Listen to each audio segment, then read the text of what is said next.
to live a godly life. Nawa ang mga message nito will be bless us and encourage us na patuloy mag-grow sa ating Panginoon. Una, remain in Jesus. John 15 verse 5, I am the vine and you are the branches. If you remain in me and I in you, you will bear much fruit. Apart from me, you can do nothing. We know that as a believer of Christ, only remaining in Jesus, we can truly have a fruitful and godly life. Without Jesus, without His power, we cannot do nothing. And kasama na dito ang una, pag-surrender sa ating Panginoon, believe in Him as our Lord and Savior, and allow God to really work in our heart. And John 15 verse 7, if you remain in me and my words remain in you, ask whatever you wish and it will done for you. It is only through remaining in the Lord, He will listen to our prayers by seeking Him and obeying His word. And number 2, fix our eyes on Jesus. Sabi sa Hebrew 12 verse 2, fixing our eyes on Jesus, the pioneer and perfecter of faith. For the joy set before Him, He endured the cross, scorning its shame, and sat down at the right hand of the throne of God. We need to fix our eyes on Jesus sa lahat ng ating mga ginagawa. Kahit nasa bahay ka lang, kahit naghuhugas o naglalaba ka, or tumutulong ka sa ibang tao, we need to remind that we are doing it for the Lord. Kung saan man tayo nilagay ni Lord ng trabaho, kung saan tayo nilagay ni Lord ng place, or kung minsan nakakaranas tayo ng mga trials, minsan nakakaranas tayo ng mga circumstance that really mold our faith. We need to fix our eyes that God is in control. May plano ang Diyos. May mga bagay na inaalaw ang Panginoon sa atin to mold our faith, to depend on Him.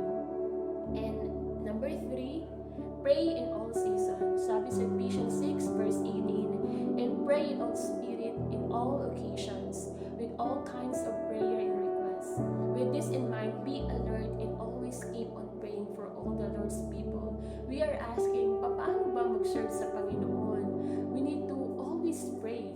Kahit na pagising natin sa umaga or habang naglilinis tayo ng bahay, kapag may mga pinapromise si Lord sa atin, or may mga pinapaalala na kaibigan, or katrabaho natin, or brothers and sisters in Christ, we need to pray.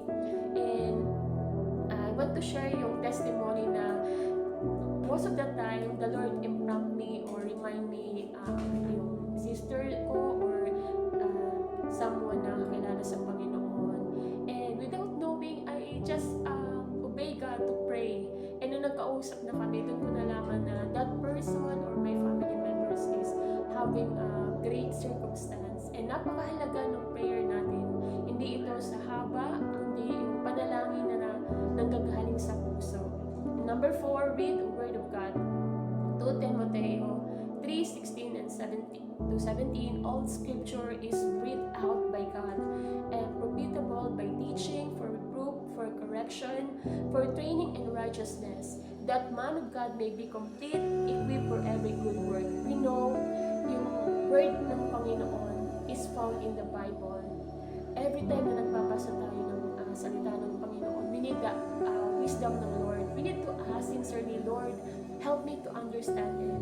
And do natin makita sa Word of God, it rebuke our heart. Pag may mga sin tayo, or may mga hindi tayo nakukonfess na kasalanan, it reveals our heart. And also, it teach us how to live a godly life. Tinutulungan tayo nito para maunawaan ang character ng Panginoon, and even yung mga naranasan ng mga disciples ng Lord, paano nila na-overcome yung mga napagdaanan nila sa tulong ng Diyos. And reading the Word of God, it also strengthens your spirit. Sa tuwing ikay nalulungkot, sa tuwing ikay masaya, or kung ano man yung nararanasan natin, ang salita ng Diyos, ito yung kasanggan natin. Ito yung weapon natin from all trials.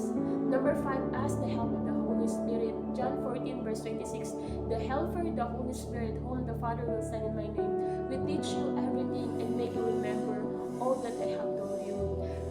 The time na tinanggap natin ang Panginoon, nanggaling sa ating puso, the Lord gave us His Spirit, and this is the Holy Spirit. The Holy Spirit teach us everything about God.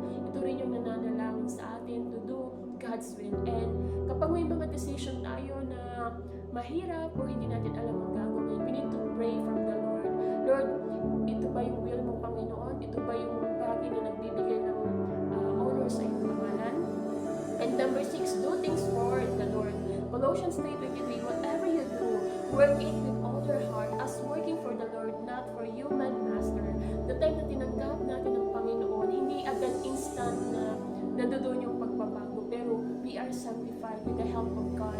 And we need to be reminded na the time na tayo ay naging Kristyano o tinanggap natin ng ating Diyos, kailangan sa ating mga ginagawa, sinisikap natin to do things for the Lord. Ano man yung gift na binigay niya sa iyo, sa pag-awit man, sa pangangaral ng mabuting balita, pagluluto, every time na ginagawa natin para sa Panginoon, at lalong-lalo na may pag-ibig, ang Lord ang nag-glorify. Number 7, set our minds on things above. Colossians 3, verse 2, set your minds on things above, not on earthly things. To live a godly life, we need to fix our focus sa mga bagay na panlangit. Noon, na hindi pa tayo nakilala sa Lord, gumagawa agad tayo ng desisyon na maganda sa paningin o maganda sa ating isipan. But now, ang ating perspective ay hindi na yung mga bagay lang sa mundo ito.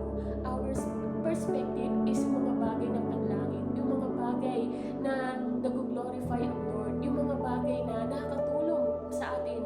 Tayo ay lumago at mamuhay ng kalugod-lugod sa Lord. And yan po yung 7. Number 1, how to live a godly life, remain in Jesus. Number 2, fix our eyes on Jesus. 3, pray in all season. 4, read the Word of God. 5, ask the help of the Holy Spirit. Number 6, do things for the Lord. And 7, set our minds on things above.